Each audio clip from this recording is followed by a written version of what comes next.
Have you ever been looking at purchasing a car, but you just can't decide which one is the right one to buy?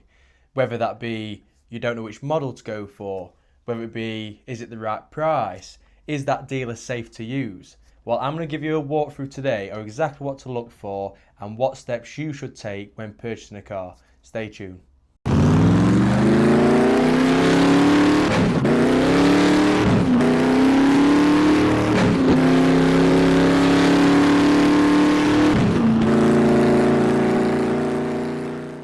So hi there guys, and welcome back to another video.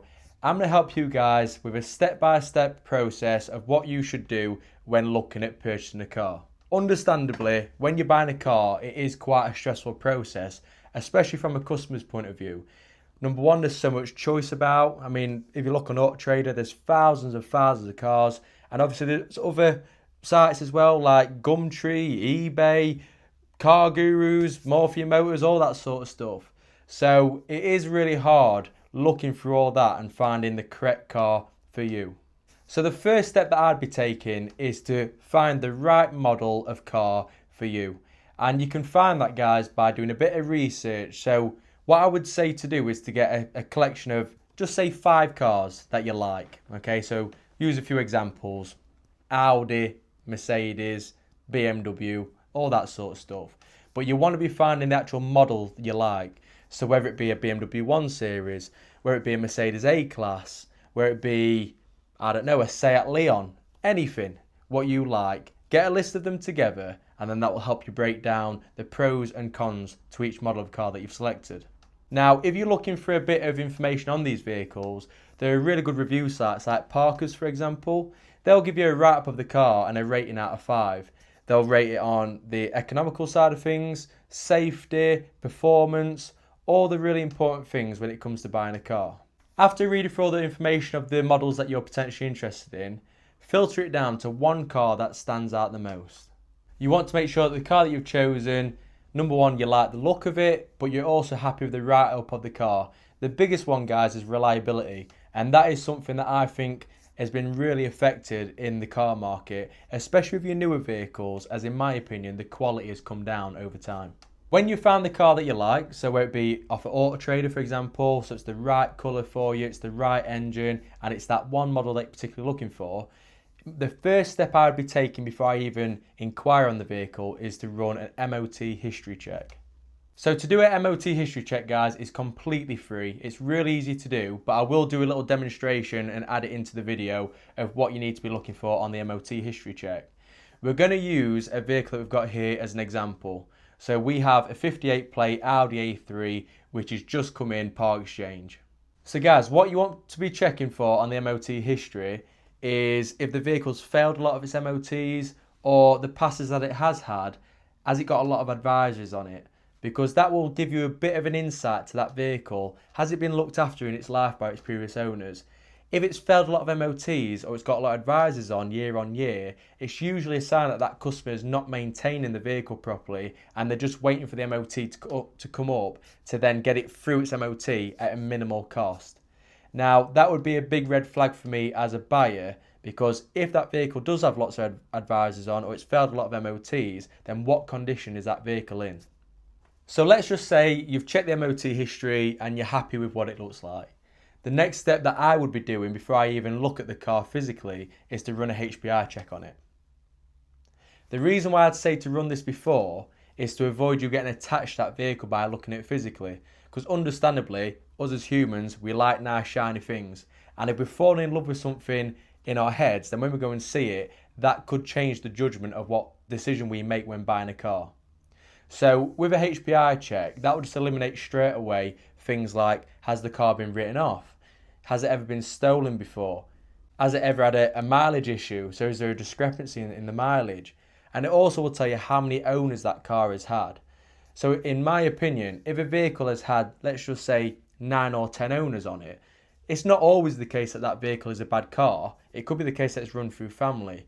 But in my opinion, I would usually keep away from vehicles which has a lot of owners on it, because that can give you an insight that the vehicle's had lots of problems in its life, so that when an owner buys the car, they get rid of it very quickly.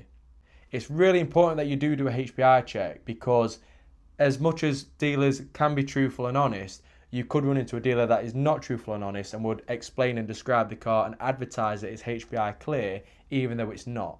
You can usually get a HPI check for about £10 to £15, so it's a small amount of money for a big balance that you could potentially be paying on the car itself and in the future with repair bills if you don't do your checks properly.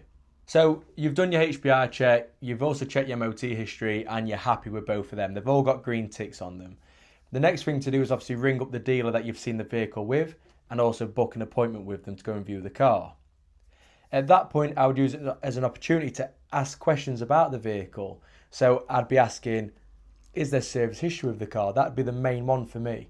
Now, if there isn't any service history with the vehicle, then that is obviously a massive, massive red flag.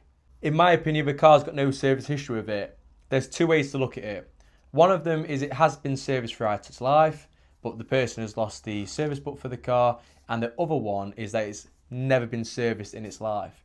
Now, that's not on you to make that decision because you cannot see the history of that car and the life that it's had. So if the car has got no service history, my advice would be to keep away from that car completely.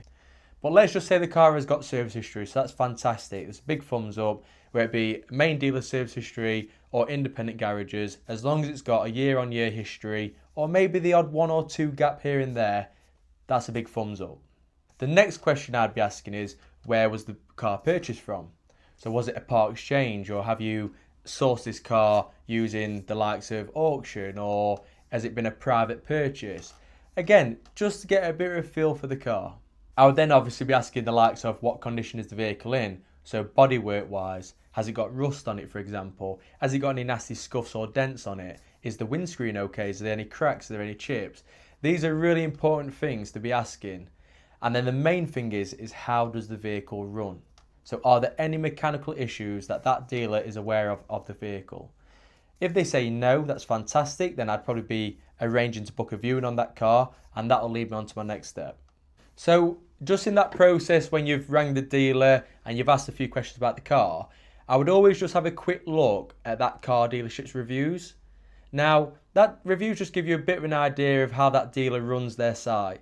So if they've got good positive reviews, and that tells you that they look after their customers and that they sell good cars, and that ultimately, if you do get an issue with the vehicle, they're going to assist you in getting it sorted. On the other side, if you see a consistent pattern with dealers writing really negative reviews about this business, then I've always got to think about how are these going to physically be able to look after myself when they don't look after other customers notoriously. So to check on reviews, you can check the likes of Google, you can check FIFO, you can check social media pages like Facebook. Now don't get wrong, if there's the odd one or two bad reviews in there, but just say they've got 100 good reviews, then they most likely do look after the customers, but they've just had a really unlucky spell with a couple where either the car's just gone wrong out of nowhere or maybe a difficult customer. But if they have an overall good positive review score, then yeah, I'd go and view the vehicle. So the next thing that I'd be doing, guys, is obviously have a physical inspection of the vehicle. So someone like myself or Will, we're quite experienced in the motor trade. So for us, looking at a car is quite easy. We know what we're looking for. We know what noises we're looking for. We know the history that we're looking for as well. Now, if you don't have any experience with cars or you're not very clued up with them, then I'd always take an experienced person with yourself, whether that be a mechanic that you know, or if you don't know anyone that is experienced with vehicles, you could do something like pay AA to come and have a look at the vehicle. Now, if you do ask the dealer if AA can come out and have a look at the car and they say no, then that would be a big no-no for me. That gives you an idea that dealer is not happy to have that car inspected. But I think it's really important when you're buying a car that you know the true mechanical state that it's in. So let's just say now you've done the inspection, everything's okay. So you've checked the bodywork, you've checked the mechanical side of the vehicle, and everything is all good. Then obviously the main thing would be to have a test drive in the car and see how it feels when you are driving it. Because ultimately a car can look nice and all the rest of it, can have the nice wheels, the nice paintwork, but sometimes you just do not connect with a car. Which sounds really strange, but I think a person and a car is a bit like a relationship. And if you're not connected, if you're not quite vibing with each other, then it's not going to be the right car for you. With that test drive as well, it also just gives you an idea of how the car drives. So for example, if you can feel the steering wheel pulling to one side, then that will give you an idea that the trackings aren't in the car, for example. If when you're putting your clutch down, there's a noise that keeps disappearing and coming back, then that will tell you that you've got a little clutch problem going on or a flywheel issue. If the car is misfiring or an engine light comes on or any of that sort of stuff, just gives you an idea of what the car is actually like when it's running. Now, I'd always say to have a test drive for about 30 minutes so that the car can get up to running temperature. And again, that would just give you an idea of what the car actually runs like when it's been running for a while. So to give you an idea of what you're looking for when you're buying a car, I'm actually just going to go out to the part exchange that I've mentioned to you and show you what I look for when I'm going around a customer's part exchange. So guys, we're going to use this car as a bit of an example of what I'd be looking for when I'm buying a car, when I'm bringing in a part exchange, or when I'm looking at a private purchase or anything like that.